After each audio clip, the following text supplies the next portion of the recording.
아, 진짜 돌아버리겠네. 왜 이렇게 불편한 것 투성이야? 우리가 뭘 잘못한 건가? 아니, 그냥 한국이 일본보다 수백 배 좋은 것 같아. 한국은 그냥 옵션일 뿐이었죠. 일본이 메인이었고 다큐는 이미 70% 완성돼 있었으니까요. 계획은 완벽했어요. 그런데 그 나라에 도착한 첫날, 뭔가 이상하다는 느낌이 들기 시작했죠. 어디서부터 잘못된 걸까요? 우리만 이거 느낀 거 아니지?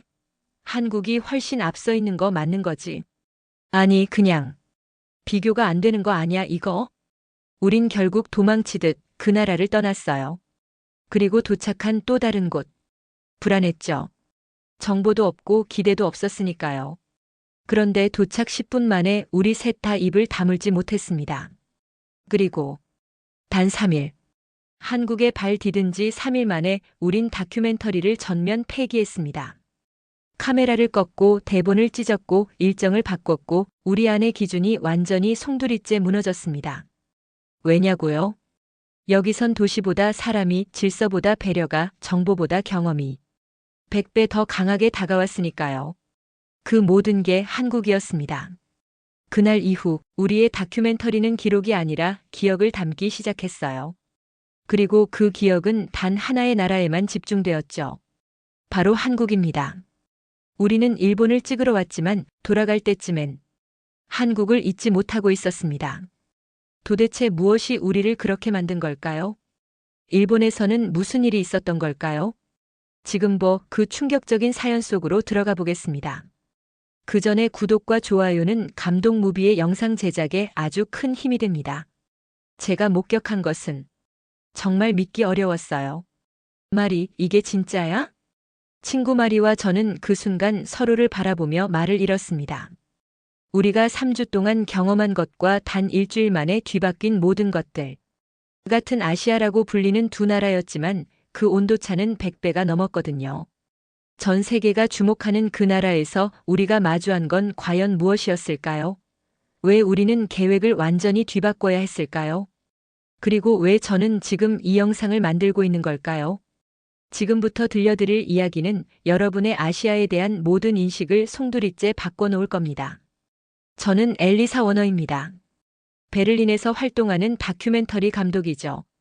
문화 비교 콘텐츠를 주로 제작하는데 이번엔 정말 큰 프로젝트를 기획했어요. 베를린의 제 작업실에서 마리와 마주 앉아 지도를 펼쳐놓고 있었습니다. 프랑스 출신 방송작가인 제 절친 마리는 항상 제 프로젝트의 든든한 파트너였거든요. 마리, 이번엔 아시아로 가보자. 유럽 시청자들에게 가장 관심이 높은 아시아 두 나라를 직접 비교해보는 거였어요. 바로 일본과 한국이었습니다. 기획 단계에서부터 선택은 명확했어요. 일본은 이미 수십 년간 유럽에 잘 알려진 나라였거든요. 관광청 자료만 해도 독일어, 프랑스어로 번역된 가이드북이 수두룩했어요. 온라인에서도 일본 여행 후기와 정보들이 넘쳐났습니다. 반면 한국은 솔직히 정보가 턱없이 부족했어요. 엘리사, 한국 자료가 너무 부족한데? 이걸로 일주일을 채울 수 있을까? 마리가 걱정스럽게 말했습니다. 맞는 말이었어요. 인터넷에서 찾은 한국 정보는 몇 장의 관광지 사진과 김치, 케이팝 정도가 전부였거든요. 그래서 우리는 자연스럽게 일본에 더 많은 시간을 할애하기로 했습니다. 3주는 일본, 1주는 한국. 이렇게 일정을 짰죠. 지금 생각해보면 정말 어리석은 판단이었습니다. 일본 관광청의 정제된 정보들을 보며 저는 확신에 차 있었어요. 도쿄타워, 후지산, 기온거리. 모든 게 완벽하게 정리되어 있었거든요. 역시 일본이야. 이만큼 체계적으로 정리된 걸 보면 실제 여행도 완벽하겠지? 하지만 현실은 전혀 달랐습니다. 나리타 공항에 도착하는 순간부터 뭔가 이상했어요. 입국 심사가 왜 이렇게 오래 걸리지? 줄이 끝없이 늘어서 있었고 한 사람당 처리 시간도 상당했습니다. 우리 앞에 서 있던 미국인 관광객도 계속 시계를 보며 한숨을 쉬고 있었어요. 공항에서 도심까지 가는 교통편은 더 복잡했어요. 케이세이 스카이라이너, JR 나리타 익스프레스, 리무진 버스. 여러 회사의 여러 노선이 얽혀 있어서 어느 것을 타야 할지 한참을 헤맸습니다. 마리, 이 표 맞나? 왜 이렇게 복잡해? 직원에게 물어봐도 영어가 잘 통하지 않았어요. 겨우겨우 스카이라이너를 타고 도쿄에 도착했을 때는 이미 지쳐 있었습니다. 호텔에 체크인하고 가장 먼저 간 곳은 도쿄타워였어요. 가이드북에서 본 화려한 리노베이션 쇼를 기대하고 있었거든요. 공사로 인해 연기되었습니다. 입구에 작은 안내문이 전부였어요. 허무했습니다. 가이드북에는 분명 이 시기에 볼 수 있다고 나와 있었는데 말이에요. 교토로 이동해서도 마찬가지였어요. 기온 거리의 전통 찻집들은 관광객들로 북적거렸지만 어딘가 상업적이고 억지스러웠습니다. 진짜 일본의 모습이라기보다는 관광객을 위해 포장된 느낌이었어요. 오사카에서는 도톤보리를 걸어봤어요. 네온 사이는 화려했지만 모든 상점이 비슷비슷했습니다. 타코야키, 오코노미야키, 라멘. 어디를 가도 똑같은 메뉴였어요. 나고야에서도 비슷했습니다. 나고야성을 보러 갔는데 복원된 건물이라는 게 너무 티가 났어요. 말이 우리가 같은 도시를 계속 돌고 있는 건 아니야? 농담이었지만 진짜로 그런 느낌이었습니다. 도시마다 차별점을 찾기가 어려웠거든요. 가이드북에서 본 화려한 사진들과 실제는 너무 달랐습니다. 과대 포장된 이미지 마케팅이었던 거죠. 일본에서 가장 힘들었던 건 바로 현금이었어요. 첫날부터 ATM을 찾아 헤맸습니다. 신용카드가 안 되는 곳이 너무 많았거든요. 작은 음식점은 물론이고 일부 관광지에서도 현금만 받았어요. 엘리사, 동전이 너무 많아서 지갑이 무거워. 마리의 말이 맞았습니다. 1엔, 5엔, 10엔, 50엔, 100엔, 500엔. 동전 종류도 많고 크기도 제각각이었어요. 매번 계산할 때마다 동전들을 꺼내서 하나하나 확인해야 했습니다. 더 당황스러운 건 세금이었어요. 편의점에서 물 한 병을 사는데 108엔입니다 라고 하더니 계산대에서는 116엔입니다가 나왔어요. 아, 세금이 별도구나. 이런 식으로 매번 예상 금액보다 더 나갔어요. 하루하루 돈이 얼마나 나가는지 파악하기가 정말 어려웠습니다. 교통비는 더 심각했어요. 도쿄에서 교토까지 신칸센을 타는데 한 사람당 13,320엔이 나왔습니다. 우리 돈으로 15만 원 정도였죠. 이 돈이면 유럽에서 다른 나라까지 비행기로 갈 수 있겠네. 마리가 한숨을 쉬며 말했어요. 정말 그랬습니다. 베를린에서 파리까지 저가 항공으로 40유로면 갈 수 있는데 말이에요. 숙소비도 만만치 않았어요. 시부야 근처의 비즈니스 호텔인데 하룻밤에 25,000엔. 방은 정말 좁았어요. 침대 옆으로 겨우 한 사람이 지나갈 수 있을 정도였고 화장실은 더 좁았습니다. 말이 이 방 크기로 이 돈을 받는다고. 예산이 빠르게 바닥나고 있었습니다. 3주 예산의 절반을 2주 만에 써버린 거예요.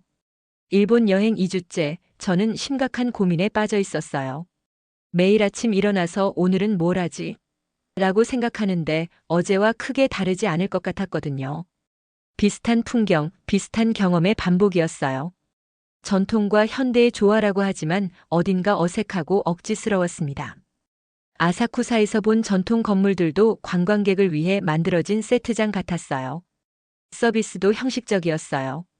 이라샤이마세라고 인사는 정중하지만 진정성이 느껴지지 않았습니다. 마치 매뉴얼대로 움직이는 로봇 같았어요. 말이 우리 뭔가 잘못 계획한 것 같아. 호텔 로비에서 커피를 마시며 솔직하게 털어놨습니다. 맞아, 엘리사. 처음엔 신기했는데 이제는 좀 지루해. 마리도 같은 생각이었어요. 차라리 한국을 더 오래 있어 보는 게 어때? 제가 조심스럽게 제안했어요. 한국에 대한 정보는 부족했지만 지금까지와는 다른 걸 경험해보고 싶었거든요. 엘리사, 정말? 한국 일정을 늘린다고. 정보도 별로 없는데? 응, 일본은 이미 충분히 봤어. 오히려 정보가 적은 게 더 흥미로울 수도 있잖아. 그날 밤 우리는 항공편을 변경했습니다. 일본 3주에서 2주로 줄이고 한국을 2주로 늘린 거죠. 변경 수수료가 좀 나왔지만 괜찮았어요. 지금 생각해보면 그때의 직감이 정말 옳았어요. 아니, 직감이라기보다는 뭔가 진짜 다른 경험을 갈망하는 마음이었을지도 모르겠습니다. 인천공항에 도착하는 순간 저는 완전히 다른 세계에 온 것 같았어요. 와, 마리. 이게 공항이야? 일단 규모부터가 달랐습니다. 넓고 현대적이었는데 동시에 따뜻한 느낌이 들었어요. 나리타 공항의 딱딱한 느낌과는 완전히 달랐습니다. 입국 심사부터가 달랐어요. 줄도 짧았고 처리 속도도 빨랐습니다. 자동화 시스템이 정말 잘 되어 있었거든요. 무인 게이트로 통과하는데 10초도 안 걸렸어요. 말이 일본에서 30분 기다린 건 뭐였지? 공항 자체의 디자인도 놀라웠어요. 현대적이면서도 세련되었고 무엇보다 깨끗했습니다. 바닥이 거울처럼 반짝거렸어요. 화장실에 들어가 보니 더 놀랐습니다. 말이 이 화장실 봐. 완전 호텔 수준이야. 비데는 물론이고 핸드크림, 로션까지 비치되어 있었어요. 와이파이는 물론 무료였고 속도도 엄청 빨랐어요. 제 폰으로 베를린에 있는 사무실과 화상 통화를 했는데 끊김없이 선명하게 연결됐습니다. 지도 앱을 켜자마자 우리 위치가 정확하게 표시되었어요. GPS 정확도도 놀라웠습니다. 엘리사 안내판 좀 봐. 한국어, 영어, 일본어, 중국어, 독일어까지 있네. 정말 그랬어요. 심지어 독일어 안내까지 있었습니다. 외국인을 배려한 시설들이 곳곳에 보였어요. 공항 곳곳에 충전 스테이션도 있었고 심지어 무료였습니다. 일본에서는 콘센트 하나 찾기도 어려웠는데 말이에요. 일본에서의 첫 인상과는 완전히 달랐어요. 공항만 봐도 이 나라의 수준을 알 수 있었거든요. 말이, 나 이미 한국이 좋아지기 시작했어. 진심이었습니다. 서울 시내로 나와서 가장 먼저 한 일은 교통카드를 사는 것이었어요. 티머니 카드 하나면 지하철, 버스 다 됩니다. 직원이 친절하게 설명해 줬어요. 그런데 놀라운 건 그 다음이었습니다. 이 카드로 편의점에서도 결제가 돼요. 택시도 되고요. 정말이었어요. 일본에서 동전 주머니가 무거워서 고생했던 우리에게는 혁신적이었습니다. 더 놀라운 건 교통비였어요. 지하철 기본 요금이 1,370원. 일본 지하철의 절반도 안 되는 가격이었거든요. 서울에서 부산까지 KTX 타는 거 얼마나 할까? 궁금해서 찾아보니 5만 원 정도였어요. 일본 신칸센의 13 가격이었습니다. 말이 이거 진짜야? 속도는 더 빠른 것 같은데 가격은 훨씬 저렴해. 지하철 앱을 깔고 나서는 정말 감탄했어요. 지하철 맵, 서울버스, 카카오맵 앱들이 정말 잘 만들어져 있었거든요. 실시간으로 지하철이 어디에 있는지, 몇 분 후에 도착하는지 다 나왔어요. 2분 후 도착이라고 나오면 정말 2분 후에 왔습니다. 정확했어요. 버스도 마찬가지였습니다. 버스 정류장에서 QR코드를 찍으면 실시간 버스 위치가 나왔어요. 환승도 자유롭게 할 수 있었고요. 엘리사, 우리 지금까지 뭘 한 거야? 일본에서 그 복잡한 교통 시스템으로 고생한 게 바보 같네. 말이 맞았어요. 게다가 지하철역마다 화장실이 깨끗하게 관리되어 있었고 에어컨도 완벽했습니다. 페이 시스템도 놀라웠어요. 삼성페이, 카카오페이. 폰 하나로 모든 결제가 끝났거든요. 일본에서 동전 때문에 고생한 게 정말 바보 같았습니다. 서울에서의 첫 며칠은 정말 놀라움의 연속이었어요. 홍대에서는 젊은 에너지가 넘쳤고 강남에서는 세련된 도시 문화를 경험했습니다. 인사동에서는 전통과 현대가 자연스럽게 어우러진 모습을 봤어요. 말이 이게 다 같은 도시 맞아? 정말 구역마다 완전히 다른 분위기였어요. 일본에서는 느끼지 못했던 다양성이었습니다. 부산으로 이동했을 때는 더 놀랐어요. KTX를 타고 2시간 40분 만에 도착했는데 완전히 다른 세계였습니다. 우와, 바다다. 해운대 해수욕장의 풍경은 정말 아름다웠어요. 그런데 더 놀라운 건 감천문화마을이었습니다. 언덕 위에 알록달록한 집들이 마치 동화 속 같았어요. 엘리사, 이런 곳이 있다는 걸 왜 아무도 얘기 안 했지? 정말 그랬어요. 유럽 가이드북에는 이런 곳들이 제대로 소개되어 있지 않았거든요. 전주에서는 한옥마을을 경험했어요. 일본의 기온 거리와는 완전히 달랐습니다. 상업적이지 않고 진짜 전통의 향기가 물씬 풍겼어요. 한복 입어보시겠어요? 한복 체험도 해봤는데 일본 기모노보다 훨씬 편하고 아름다웠어요. 속초에서는 설악산을 올라갔습니다. 케이블카를 타고 올라가는데 경치가 정말 장관이었어요. 말이 이 경치 봐. 완전 다른 행성 같아. 음식을 주문할 때도 계속 놀랐습니다.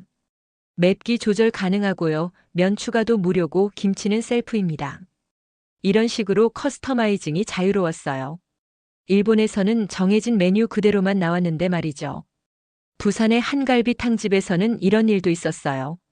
유럽에서 오셨어요? 그럼 김치 덜 맵게 드릴게요. 우리가 유럽 사람이라는 걸 알고 자연스럽게 배려해 준 거예요.